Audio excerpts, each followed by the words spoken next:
Hi students, I am Deepak Rajoria. Welcome to my channel Focus Classes. Students, अभी जो मैं आप लोगों के लिए क्वेश्चन लेके आया हूँ क्वाड्रेटिक इक्वेशन से है। एक बहुत छोटा सा क्वेश्चन है बट बहुत इंपॉर्टेंट है। इसके अंदर बोला गया है x की पावर 2/3 प्लस x की power 1/3 minus 2 equal to 0, then find the value of x। Means अगर ये रिलेशन है तो x की वैल्यू फाइंड करिए। चलिए स्टार्ट करते हैं।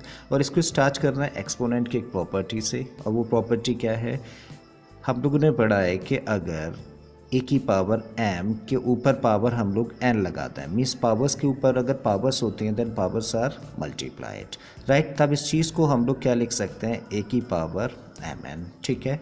अब यही रूल हम लोग यहाँ पर लगा रहे हैं। अब यहाँ पे क्या लिखा हुआ है, x की पावर 2/3। तो x की पावर 2/3 को हम लोग ऐसे भी लिख सकते हैं, x की पावर 1/3 इंटू 2, कोई फ़र्क नहीं पड़ता, राइट। इसी चीज़ को हम लोग ऐसे भी लिख सकते हैं, x की पावर 1/3,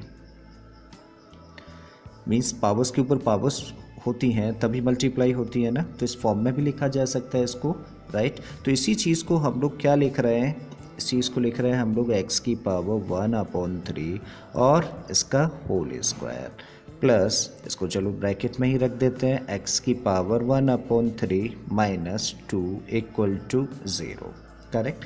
अब हम लोगों ने मान लिया लेट x की power 1/3 equal to m, correct है।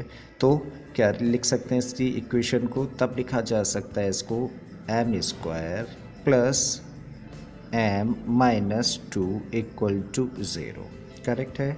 Now this is looking like a quadratic equation, means ax square plus bx plus c जैसी फॉर्म है, राइट। और तब हम लोग क्या करते हैं, स्प्लिटिंग द मिडिल टर्म। और स्प्लिटिंग द मिडिल टर्म के लिए क्या किया जाता है, कोफिशिएंट ऑफ m स्क्वायर और कांस्टेंट टर्म का मल्टीप्लाई करें, प्रोडक्ट निकालें। सो 1 और माइनस 2 का मल्टीप्लाई करेंगे तो माइनस 2 आएगा, राइट। और इसको फैक्टराइज करेंगे तो इसके तो दो ही फैक्टर्स निकल रहे हैं, 1 और 2।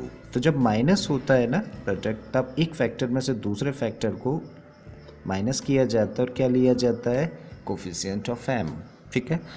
तो इसको लिख सकते हैं हम लोग क्या, m square plus 2m minus m minus 2 equal to 0, right. 2 minus 1 simplify कर देते हैं, so this is 2m minus m minus 2 equal to 0। Now what is common here, m common है, ले लिया, तो क्या रह गया m plus 2।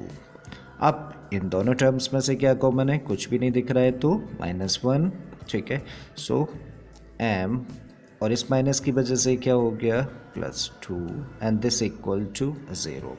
Again there are two terms और दोनों जगह पे क्या कॉमन है, m+2 ले लेते हैं कॉमन। सो m+2 हम लोगों ने कॉमन लिया, तब यहाँ से क्या बचता है हम लोगों का m और इस टर्म में से -1 and this equal to 0। Now the product of two expressions is 0, so at least one of them must be 0। तब कह सकते हैं या तो m+2 0 है या फिर m-1 0 है। अगर m+2 0 है तो m कितना हुआ, तब ट्रांसपोज कर दिया तो m निकलता है हम लोगों का -2। और अगर m-1 0 है तो m की वैल्यू तब निकल के आती है, ट्रांसपोज कर देंगे तो 1। बट फाइनली हम लोगों को तो क्या निकालना है, x निकालना है। तो m किसके प्लेस पर रखा गया था, x की पावर 1/3, तो m के प्लेस पर अगेन क्या रख सकते हैं हम लोग, x की पावर 1/3 इक्वल टू -2, करेक्ट। अब x की पावर 1/3 इक्वल टू -2 है, बट हमें x चाहिए, ये हटानी है पावर, कैसे हटेगी, दोनों साइड्स का क्यूब कर दें, राइट। सो दोनों साइड्स का अगर हम लोगों ने क्यूब किया, सो x की पावर 1/3 का हम लोगों ने क्यूब किया और यहाँ भी -2 का हम लोगों ने क्यूब किया, ठीक है।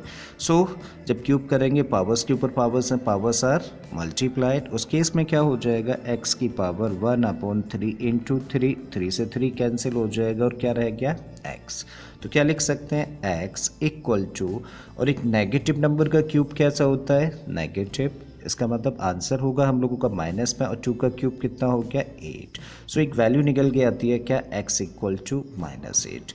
अब इधर आ जाते हैं, m किसके प्लेस पर है, x की पावर 1/3 इक्वल टू 1, ठीक है।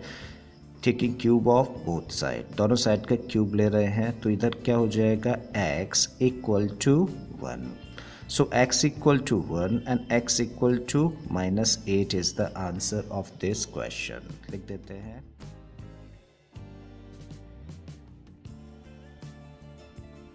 And that is your answer. I hope student question आपको समझ आ गया होगा। अगर ऐसा है तो प्लीज़ वीडियो को लाइक कर दें, चैनल को सब्सक्राइब कर लें। बाकी के वीडियोस के लिए आप मेरी प्लेलिस्ट में चले जाइए, ऑलरेडी बहुत सारे क्वेश्चंस मैंने इस तरह के अपलोड किए हैं। मैं फिर से आता हूँ नए क्वेश्चन नए कॉन्सेप्ट के साथ में। Till then keep learning and thank you for watching this video.